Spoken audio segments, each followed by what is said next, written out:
नमस्कार साथियों। तो मैं रवि भाटी स्वागत करता हूं आप सबका इस YouTube चैनल पे। तो साथियों, आज की कक्षा के अंदर हम बात करेंगे जियोग्राफी के बारे में। तो हमारी कक्षा जो एसएससी से संबंधित जीके जीएस से संबंधित है। तो पहली कक्षा के अंदर हम बात करेंगे जियोग्राफी से प्रारंभ करेंगे कि जियोग्राफी क्या होता है। जियोग्राफी भूगोल मतलब जियोग्राफी, फिर भारत के जो क्षेत्रफल, उसका अक्षांशीय विस्तार और उसका महत्वपूर्ण जो परिचय है, सामान्य परिचय, उसकी गणना करेंगे। जियोग्राफी, जियोग्राफी मतलब जियो अर्थात पृथ्वी और ग्राफी मतलब उसका वर्णन। पृथ्वी का वर्णन करना ही जियोग्राफी कहलाता है। ठीक है। और स्ट्रेबो ने, कार्ल रिटर ने, कांट ने, अलग अलग महत्वपूर्ण वैज्ञानिकों ने अपने अपने दार्शनिक विचार भी दिए जियोग्राफी से संबंधित। इसी प्रकार स्ट्रेबो ने क्या कहा?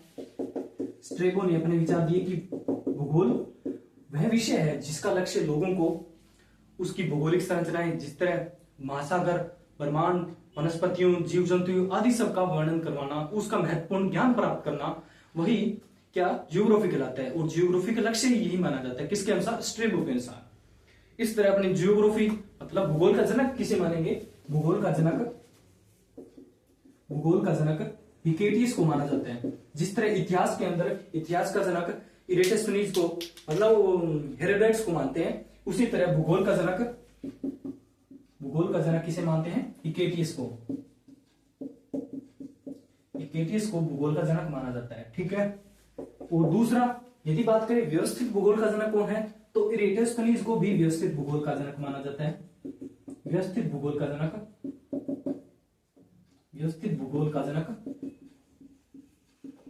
इरेटोस्थेनीज को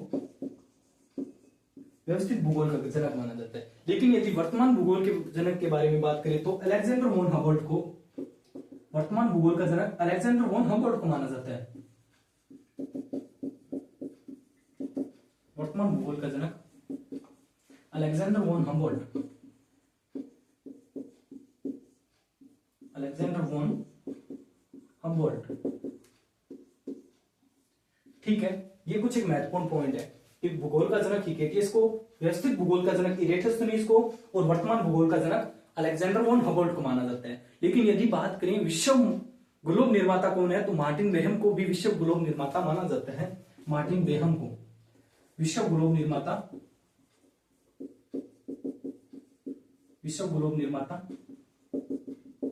कौन है? Martin Behaim.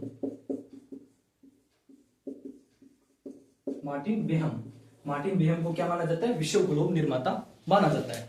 ठीक है। इन चारों पॉइंट को नोट करेंगे, ये महत्वपूर्ण पॉइंट है कि विश्व ग्लोब निर्माता मार्टिन बेहम।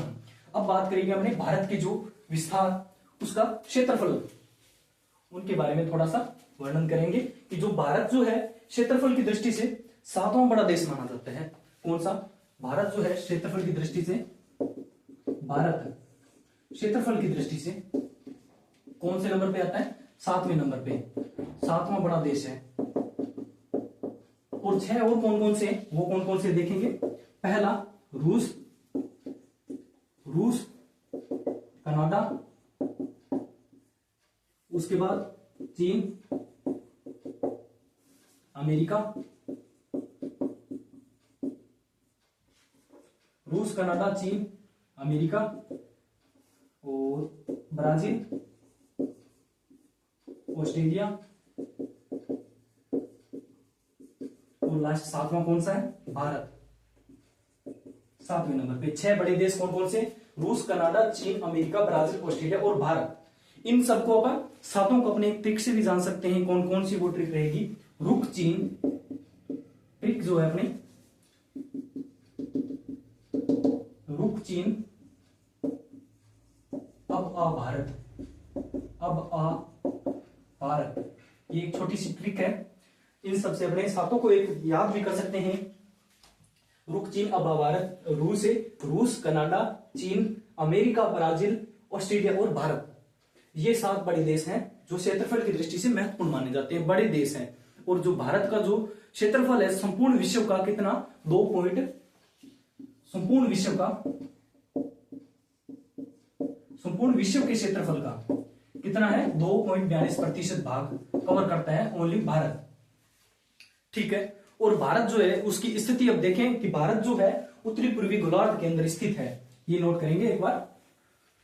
7वां बड़ा देश भारत को माना जाता है क्षेत्रफल की दृष्टि से, और भारत का जो क्षेत्रफल है वो कितना है 32,87,263 वर्ग किलोमीटर। 32,87,263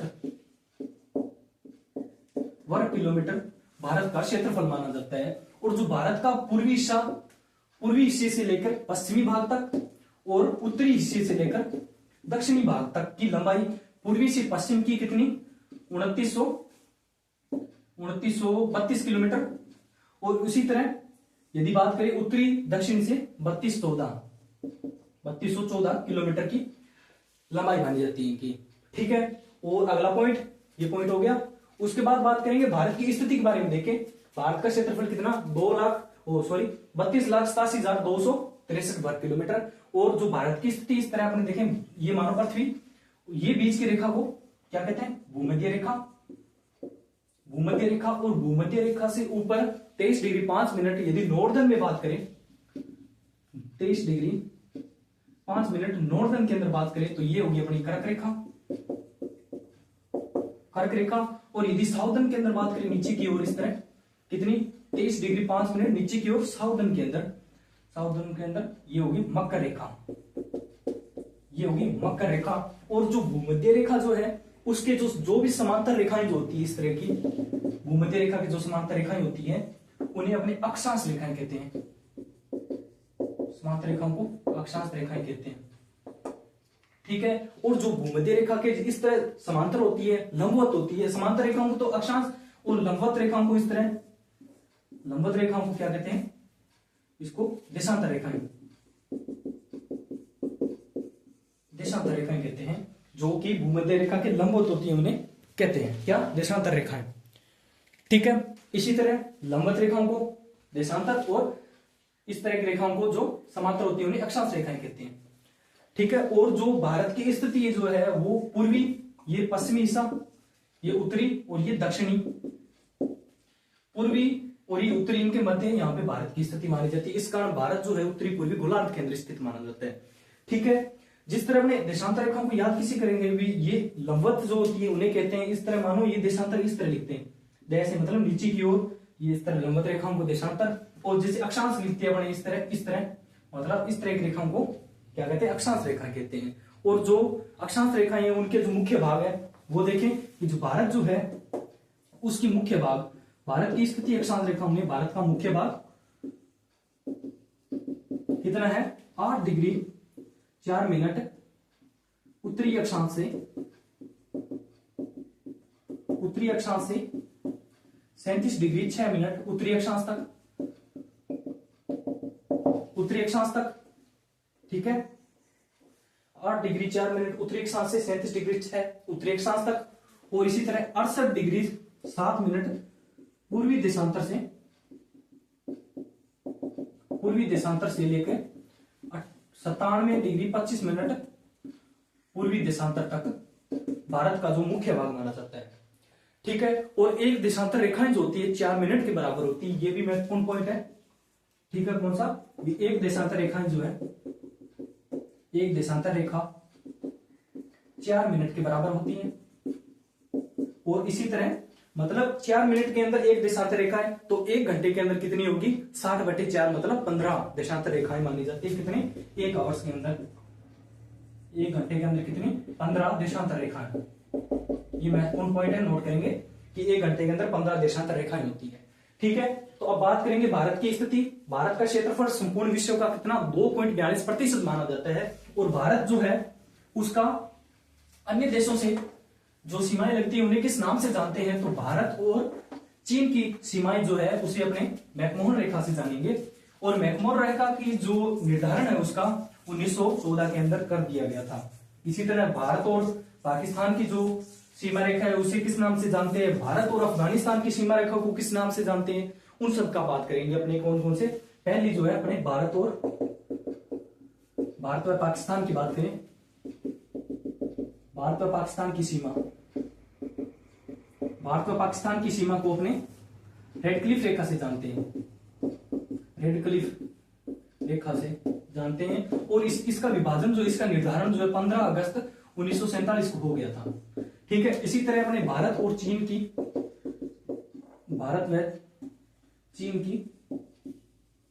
चीन की सीमा रेखा को, भारत व चीन की सीमा रेखा को किस नाम से जानेंगे? मैकमोहन रेखा से, मैकमोहन रेखा। और इसका निर्धारण 1914 के अंदर, 1914 ईस्वी के अंदर इसका निर्धारण हो गया था। ठीक है, इसी तरह अपने भारत और अफगानिस्तान की जो है सीमा रेखा, भारत व अफगानिस्तान, इसकी सीमा रेखा को अपने दुरंड रेखा से जानते हैं। ये 3 महत्वपूर्ण पॉइंट ये थे। भारत व पाकिस्तान की सीमा रेखा को रेडिक्लिफ रेखा, जिसका विभाजन, जिसका निर्धारण 15 अगस्त 1947 को हुआ था। और भारत व चीन की सीमा रेखा को मैकमोहन रेखा बोलते हैं, जिसका निर्धारण 1914 ईस्वी के अंदर हुआ था। और भारत व पाकिस्तान को डुरंड रेखा बोलते हैं, इनकी सीमा रेखा को। ठीक है, और भारत की जो कुल स्थलीय सीमा जो है, भारत की कुल जो अलग अलग देशों से, अलग अलग राज्यों से किस तरह अपने, ये देखो भारत की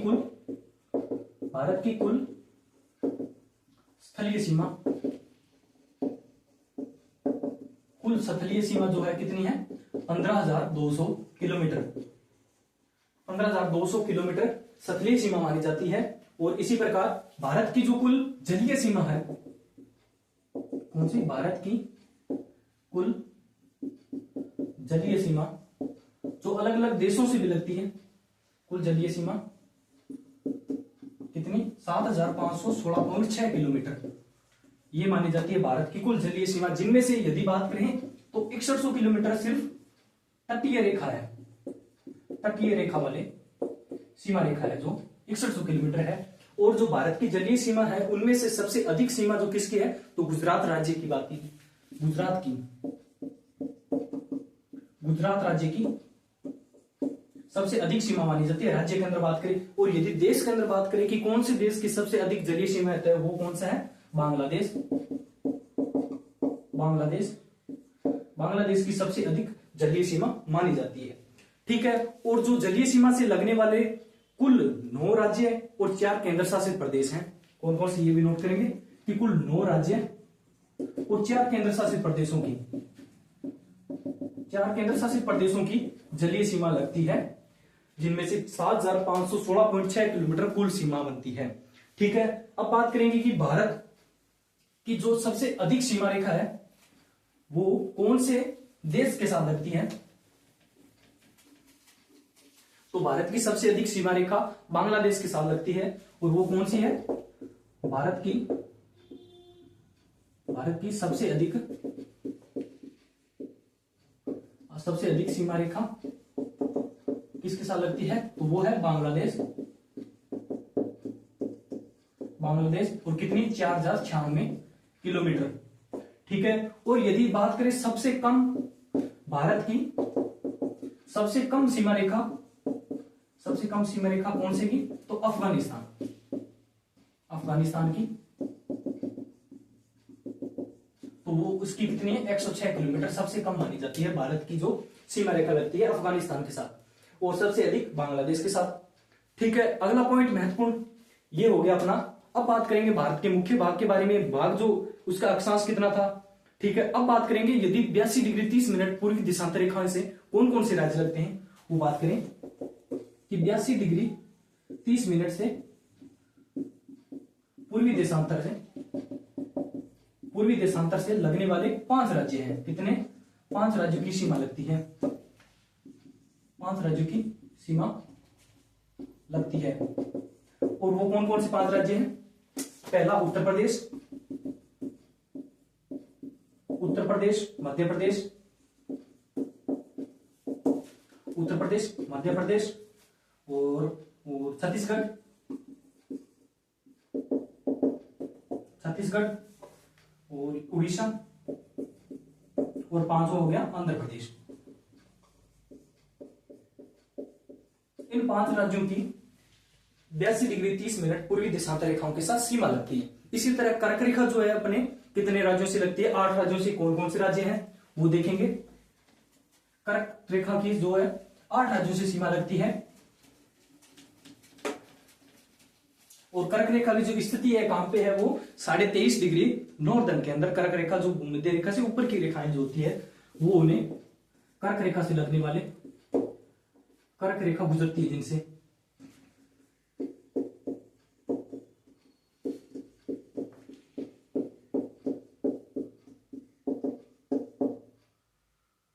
इसमें इस तरह लिखेंगे अपने, कर्क रेखा जिन राज्यों से गुजरती है, मतलब 8 राज्यों से कर्क रेखा गुजरती है, इस तरह लिखेंगे 8 राज्यों से कर्क रेखा गुजरती है। कर्क रेखा 8 राज्यों से, कौन कौन से वो बात करेंगे। पहला राजस्थान, और गुजरात, मध्य प्रदेश और पश्चिम बंगाल, छत्तीसगढ़, झारखंड और त्रिपुरा और मिजोरम, त्रिपुरा तथा मिजोरम। ये 8 राज्यों की सीमाएं जो है अपने भारत से गुजरती है। कौन सी कर्क रेखा है, राजस्थान, गुजरात, मध्य प्रदेश और पश्चिम बंगाल, छत्तीसगढ़, झारखंड, त्रिपुरा और मिजोरम। इन 8 राज्यों की सीमाएं जो है, जो मतलब कर्क रेखा इन 8 राज्यों से गुजरती है। ठीक है, अब बात करेंगे अपने भारत का जो सबसे दूरस्थम बिंदु है, भारत का सबसे दूर स्थित बिंदु पूर्व के अंदर, पूर्व में मतलब पूर्व के अंदर जो दूरस्थ बिंदु, पश्चिम के अंदर, उत्तर में और दक्षिण में। पूर्व के अंदर पहला किबिथु बलांगू, किबिथु बलांगू, ये पूर्व के अंदर सबसे दूरस्थ स्थित बिंदु है। और पश्चिम के अंदर सरकिरक, सरकिरिक, दक्षिण के अंदर इंदिरा पॉइंट, इंदिरा पॉइंट, ठीक है, और उत्तर के अंदर कौन सा, इंदिरा कोल,